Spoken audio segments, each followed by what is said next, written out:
दोस्तों, कल हम लोगों ने धार्मिक आंदोलन के बारे में पढ़ा और ये देखा कि भारत में किस तरह से 6th सेंचुरी BC में धार्मिक आंदोलन हुए और उन धार्मिक आंदोलनों के पश्चात जो रिलीजियस मूवमेंट थे उनके पश्चात कौन नए नए धर्म आए। ठीक है, तो हम लोगों ने कल धार्मिक आंदोलन के कारण को देखा। अब फिर उन्हीं के बाद हम लोगों ने जैन धर्म को स्टार्ट किया।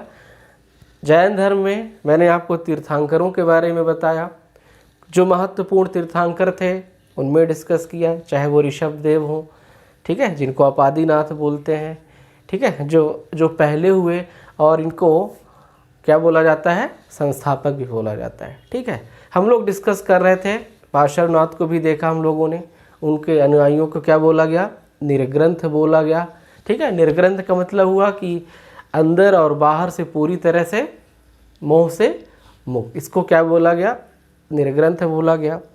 इसके बाद हम लोगों ने जैन धर्म महावीर स्वामी को स्टार्ट किया, जो अंतिम भी हैं, यानी 24वें तीर्थंकर हैं और इनको जैन धर्म का वास्तविक संस्थापक माना जाता है। वास्तविक संस्थापक का मतलब ये है कि जिनके टाइम पीरियड में, जिनके समय में जिस धर्म का सर्वाधिक विकास हुआ हो, वो धर्म पीक में रहा हो, तो जो उस समय के शासक होते थे या जो उस समय के तीर्थंकर थे उनको वास्तविक संस्थापक बोला जाता था। इसलिए जो महावीर स्वामी थे तो महावीर स्वामी को क्या बोला गया, वास्तविक संस्थापक बोला गया। फिर हम लोगों ने महावीर स्वामी के जन्म के बारे में डिस्कस किया, उनके टाइम पीरियड कि उनका जन्म कब हुआ, कहाँ हुआ। ठीक है, इन सब बातों में हम लोगों ने डिस्कस किया। ठीक है, तो जैसे आपने उनका जन्म देखा, ठीक है, वैशाली में हुआ, कुंडग्राम में हुआ। उनके बचपन का नाम क्या था, है ना, वर्धमान था। ठीक है, उनके पिता का नाम सिद्धार्थ था, है ना, माता का नाम त्रिशला था, जो कहाँ थी, जो लिच्छवी के शासक चेटक की क्या थी, बहन थी। ठीक है, इसके बाद हम लोगों ने उनकी पत्नी को देखा जिनका नाम यशोदा था, उनकी पुत्री थी जिनका नाम प्रियदर्शना था। ठीक है, तो इस तरह से हम लोगों ने उनका जो दामाद था जमाली था, और वही जो जमाली था वो आगे चल के क्या बनेगा, उनका पहला शिष्य बनेगा।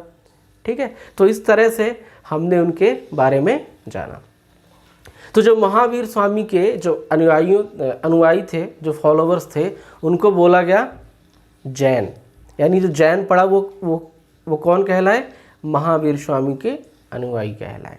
ठीक है, निर्ग्रंथ किसके अनुयायी कहलाए थे, निर्ग्रंथ कहलाए थे पार्श्वनाथ के, और जैन किसके अनुयायी कहलाए, महावीर स्वामी।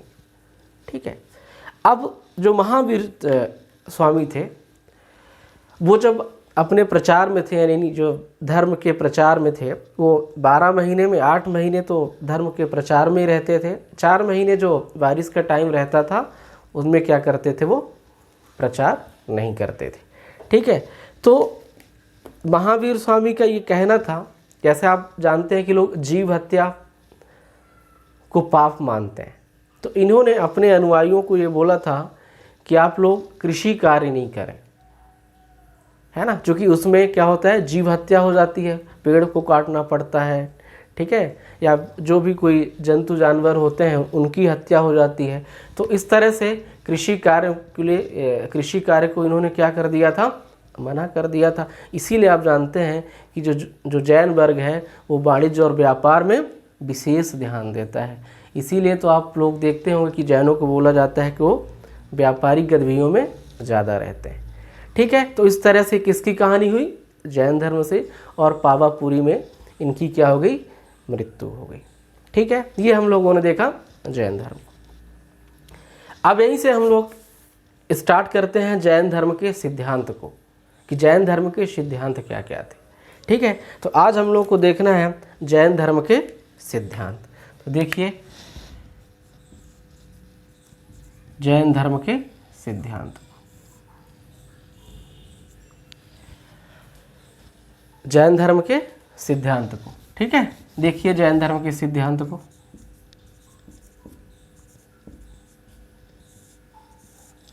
अब जो जैन धर्म का सिद्धांत था वो जैन धर्म के जो सिद्धांत थे उनमें सबसे पहले जो सृष्टि थी या जो विश्व था, उनको सृष्टि को लेकर ये मानना था, उनका ये मानना था कि ये जो सृष्टि है ये ईश्वर के द्वारा नहीं चलती है, यानी सृष्टि को बनाने में ईश्वर का योगदान नहीं है। फिर क्या है? फिर ये शाश्वत है, यानी ये एक प्रक्रिया है जो आदि से चली आ रही है और अनंत तक चलती जाएगी। ठीक है, इन्होंने इस सृष्टि पर ईश्वर को नकार दिया, इन्होंने ईश्वर को स्वीकार नहीं किया, जैसा कि ब्राह्मण ग्रंथों में बताया गया था कि सृष्टि का निर्माता कौन है? ईश्वर है। लेकिन यहाँ पर जो जैन मताधारी थे, जो जैन मतों को मानने वाले थे, इन्होंने इस बात को स्वीकार नहीं किया। ठीक है, इन्होंने कहा कि जो विश्व का सृजन है, जो उसका पालन है, वो ईश्वर नहीं करता, एक प्रक्रिया के तहत होता है। ठीक है, इसीलिए इन्होंने क्या कहा कि यहाँ पर एक काल चक्र होता है, काल चक्र होता है, और उस काल चक्र में इन्होंने कहा कि ये जो सृष्टि है ये दो प्रकार की होती है। कैसे? देखिए क्या क्या होता है। एक होता है पूर्वार्ध, एक क्या हुआ? पूर्वार्ध हुआ। ठीक है, और दूसरा हुआ उत्तरार्ध।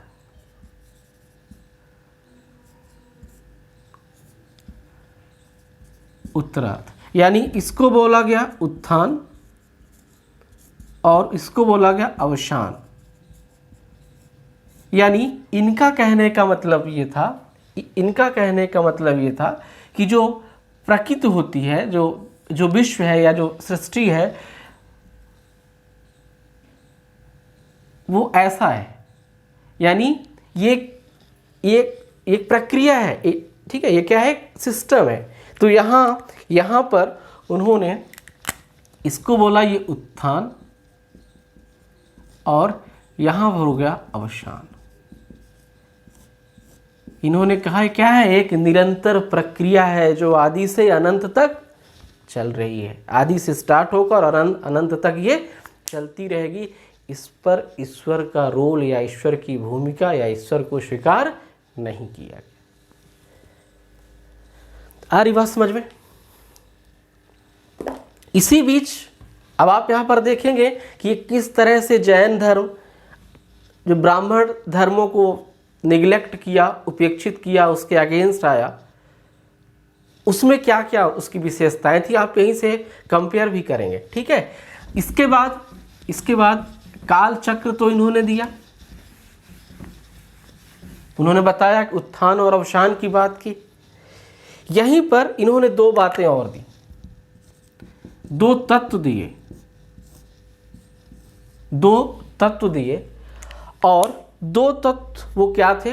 देखिए, दो तत्व थे जीव और अजीव। जीव मतलब आत्मा, और अजीव में उन्होंने 5 तत्व दे दिए भाई।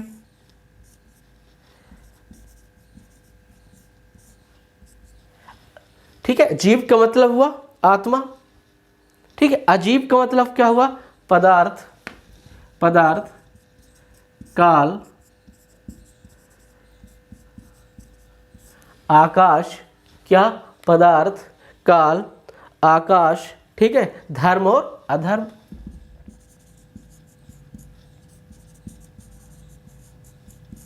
ये इन्होंने अजीव को बताया कि अजीव में इतने तत्व होते हैं, और जीव का मतलब क्या होता है? आत्मा होता है। ठीक है, इसके बाद इनका जो अगला सिद्धांत है अगले सिद्धांत में ये बोलते हैं कर्म बंधन। क्या बोलते हैं? कर्म बंधन। देखिए, कर्म बंधन।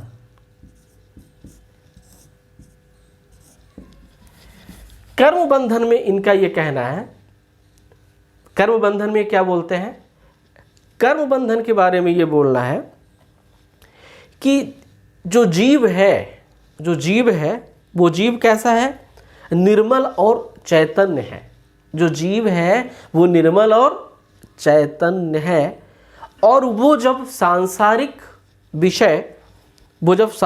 विषय या वासनाओं से मोहित हो जाता है, जीव जो निर्मल और चैतन्य है, जब वो सांसारिक विषय और वासनाओं पर क्या हो जाता है? मोहित हो जाता है, तो मनुष्य कर्म करने लगता है, और उस कर्म पर मनुष्य क्या होता है? फंस जाता है। मनुष्य क्या होता है? फंस जाता है, जिससे उसका जो प्रभाव है वो आत्मा में पड़ने लगता है। ठीक है, तो इन्होंने किसकी बात की? कर्म बंधन की। और कर्म बंधन में क्या बोला कि जो जीव है वो क्या है? निर्मल और चैतन्य है। वो सांसारिक वासनाओं के चक्कर पर या मोह माया से मोहित होकर वो क्या होता है? फंस जाता है, जिसके कारण वो कर्म करने लगता है। अगर सांसारिक मोह नहीं हो तो व्यक्ति कर्म नहीं करेगा, लेकिन सांसारिक मोह में फंसकर, आकर्षित होकर, आकृष्ट होकर वो कर्म करने लगता है। ठीक है, ये कहलाया कर्म बंधन। अब देखिए यहां पर, जब व्यक्ति सांसारिक मोह पर आकृष्ट, जब सांसारिक कर्म करने लगता है, मोह माया से ग्रसित हो जाता है, तो उस समय जो कर्मों का प्रभाव होता है, वो आत्मा की ओर बहने लगता है या आने लगता है। इसी को बोला जाता है आश्रव। ध्यान रखेंगे ये चीज। मैं किसकी बात कर रहा हूं? आश्रव। आश्रव को कैसे डिफाइन किया गया? जब कर्मों का प्रवाह आत्मा की ओर होने लगे, कर्मों का प्रवाह आत्मा की ओर होने लगे, तो क्या कहलाएगा? आश्रव कहलाएगा। क्लियर है? इसी तरह कर्मों का जीव के साथ संयुक्त होना, जो कर्म है, वो जब आत्मा के साथ संयुक्त हो जाता है, उसको कहते हैं बंधन। यानी जीव का आत्मा के साथ संयुक्त होना क्या कहलाएगा? बंधन कहलाएगा। तो आपको आश्रव समझ में आया, आपको बंधन समझ में आया। फिर यहां पर देखिए कि कर्मों के जीव की ओर आकर्षण, कर्मों का जीव की ओर जो प्रवाह होता है, उसको तो आश्रव बोल दिए, और उस प्रवाह को रोकना क्या कहलाता है? संवर कहलाता है। किसकी बात कर रहा हूं? संवर की। तो संवर क्या है? संवर है जीव प्रवाह को रोकना, कर्म के प्रवाह को रोकना। ये क्या कहलाया? आपका संवर कहलाया। तो आपने आश्रव देखा, आपने बंधन देखा, आपने क्या देखा? संवर देखा। अब यहीं पर एक चीज और है, जब जीव में वो कर्म प्रवाहित हो गए, तो उनको हटाना, यानी कर्म को जीव से हटाना क्या कहलाता है? निर्जरा कहलाता है।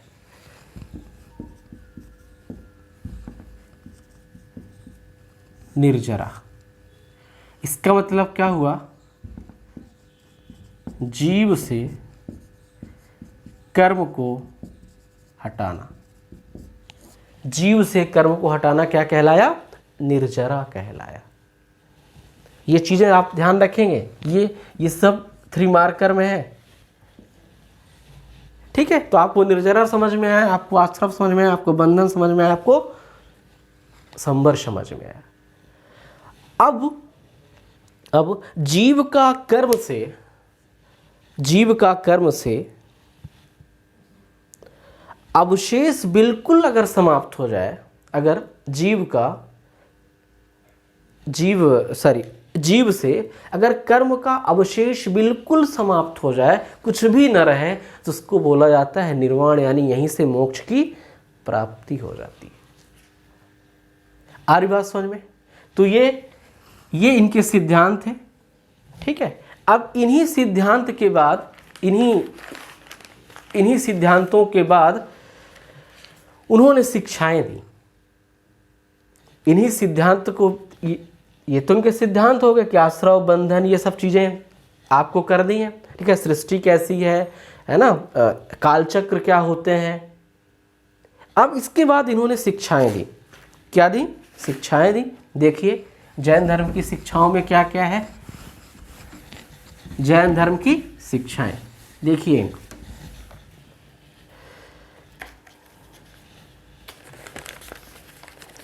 शिक्षाएं देखिए।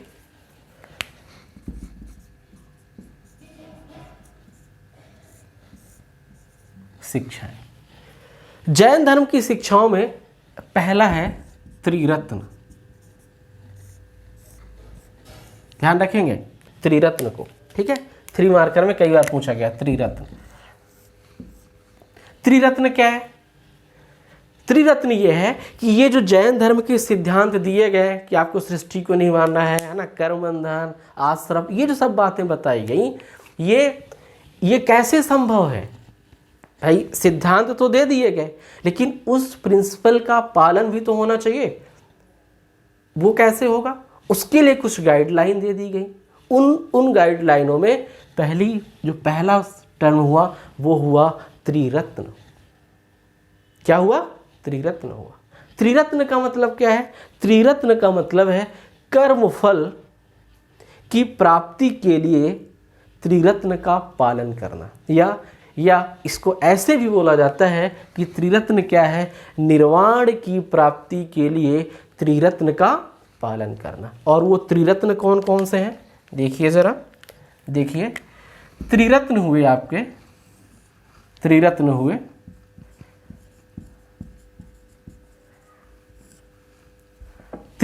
आपके सम्यक दर्शन,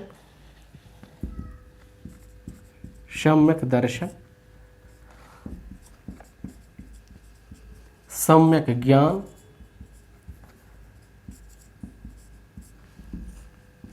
क्या क्या हुए? सम्यक दर्शन, सम्यक ज्ञान और सम्यक आचरण।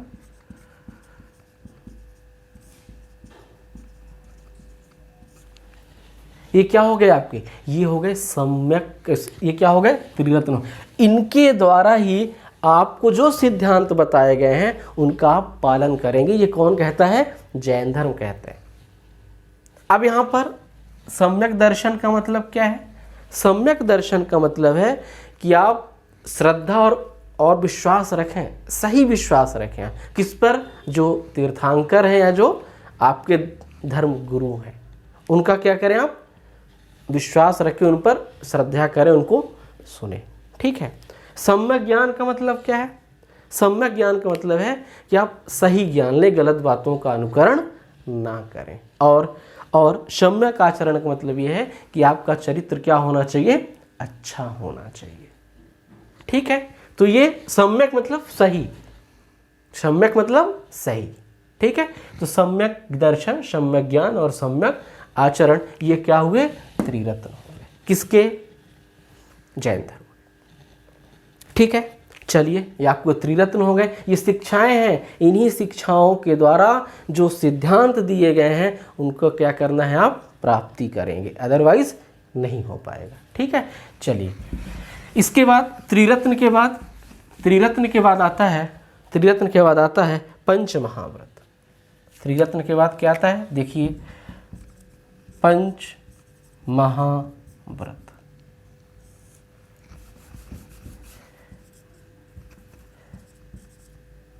पंच महाव्रत। पंच महाव्रत क्या है? पंच महाव्रत किसके लिए है? भिक्षुओं के लिए। किसके लिए है? भिक्षुओं के लिए। यानी जो भिक्षु हैं, ठीक है, ये गृहस्थ के लिए नहीं है, ये किसके लिए है? भिक्षुओं के लिए। ठीक है, देखिए यहां पर क्या हुआ कि आप जानते हैं कि पंच महाव्रत में 5 बातें बताई जाएंगी। ठीक है, तो आपने देखा था कि जब हम कल पार्श्वनाथ को देख रहे थे तो उन्होंने 4 बातें तो बता दी, 4 बातें तो उन्होंने बताई थी, सत्य, अहिंसा, अपरिग्रह और अस्तेय। एक हो गया ब्रह्मचर्य,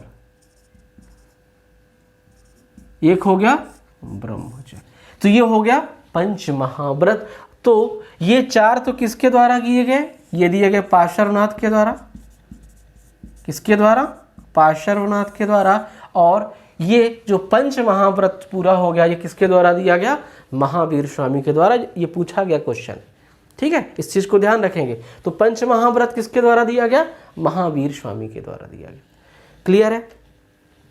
अब यहीं पर जो बात होगी वो होगी पंच अणुव्रत के लिए। किस पर? पंच अणुव्रत। पंच अणुव्रत, देखिए इसको। पंच अणुव्रत किसके लिए होगा? गृहस्थ आश्रम के लिए, गृहस्थों के लिए। चूंकि जो उसके नियम कानून थे वो कठिन थे, थोड़ा सा टफ थे, और उन नियम कानूनों का पालन करना गृहस्थों के लिए क्या था? मुश्किल था। इसलिए थोड़ा सा उनमें क्या ढील दे दी गई, थोड़ा सा सहूलियत दे दी गई, और उसको बोला गया पंच अणुव्रत। तो ये जो 5 चीज़ें हैं, इन्हीं में क्या लगा दिया गया? अंत में अणुव्रत। तो जैसे आप लिखेंगे सत्य अणुव्रत, अहिंसा अणुव्रत, ठीक है, क्या हो गया आपका? जैसे आप लिखेंगे सत्य अणुव्रत, ठीक है, इसके बाद अहिंसा अणुव्रत, इसके बाद अपरिग्रह अणुव्रत, अपरिग्रह अणुव्रत, इसके बाद हो गया आपका अस्तेय अणुव्रत, और इसके बाद हो गया आपका ब्रह्मचर्य अणुव्रत। तो ये किसके लिए है? गृहस्थों के लिए। तो आपको यहाँ पर कंफ्यूज नहीं होना है, किस पर? पंच अणुव्रत और पंच महाव्रत। ठीक है, अब इसके बाद आप देखेंगे एक सिद्धांत दिया गया जैन धर्म में। वो सिद्धांत हुआ स्याद्वाद का सिद्धांत। किसका? स्याद्वाद का सिद्धांत, या इसी को बोला गया सप्तभंगी सिद्धांत, या इसी को बोला गया अनेकांतवाद का सिद्धांत। ये जो स्याद्वाद का सिद्धांत था, ये स्याद्वाद का सिद्धांत क्यों दिया गया भाई? क्योंकि जैन धर्म का मत है, या जैन अनुयायियों का जो मानना है वो ये है कि आप जो बातें बोल रहे हैं, जो आपके द्वारा जो बातें कही जा रही हैं, वो जरूरी नहीं कि क्या हो? सत्य हो। वो जरूरी नहीं कि क्या हो? सत्य हो। यानी यहां पर जो जानकारी है वो जरूरी नहीं कि आपके पास सही हो, या जो सामने वाला बता रहा है उसकी गलत हो।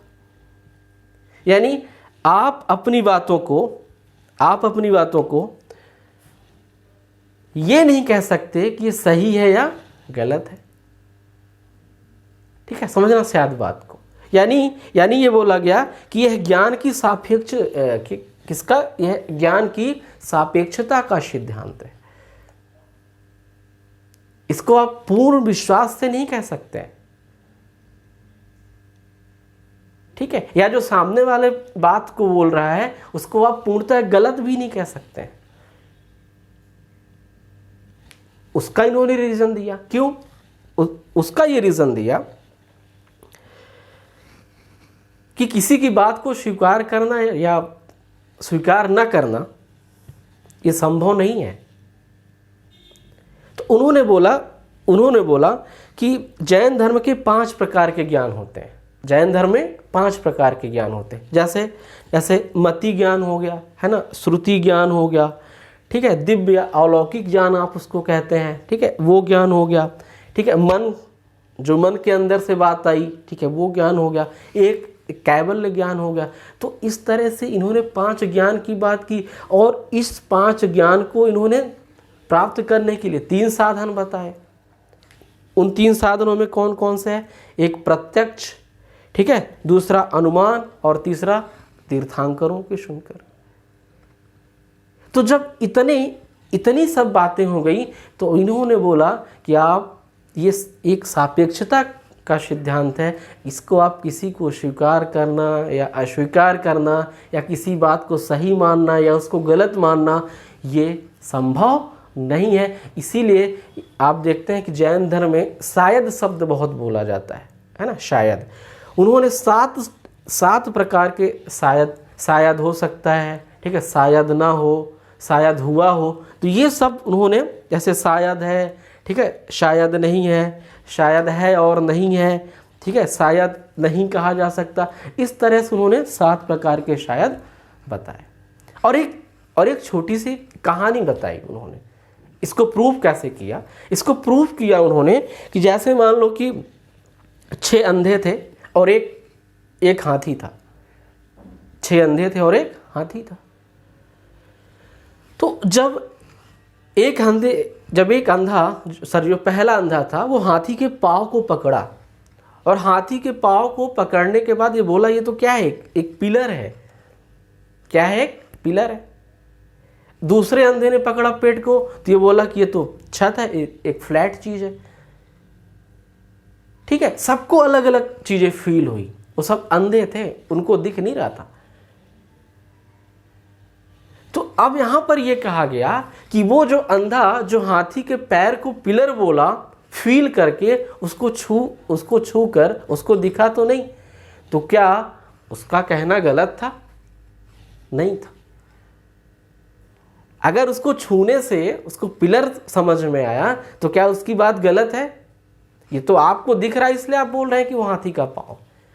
अगर नहीं दिखता तो फिर आप क्या बोलते? क्या उसके पेट को, जो उसकी बॉडी इतनी बड़ी होती है, तो क्या उसको देख के लगता है कि पेट है? अगर नहीं दिखेगा तो छूने से तो समझ में आया कि कोई फ्लैट चीज। तो आप कैसे कह सकते हैं कि वो हाथी का ही पाँव है, वो हाथी का ही बॉडी है? ये कहना मुश्किल है। इसीलिए ये सिद्धांत जैन धर्म में दिया गया। इसी को बोला जाता है शायदवाद का सिद्धांत। ये ज्ञान के सापेक्षता का सिद्धांत है। इसमें स्वीकार करना, अस्वीकार करना, ये क्या है? असंभव होते हैं। इसीलिए जैन धर्म में शायद और 7 प्रकार के शायद बताए गए हैं, और उसको कहानी के रूप में समझाया गया कि 6 अंधे थे, उनको हाथी का पाँव जब छूने को मिला तो ऐसा लगा कि क्या है? ये पिलर है। ठीक है, तो इस तरह से ये जैन धर्म आपको बताया गया। ठीक है, तो ये सिद्धांत थे, ये शिक्षाएं थी जो आपको ध्यान में रखनी है। अब जो अगली बातें होगी वो अगले लेक्चर में होंगी। आज के लिए इतना ही। Thank you.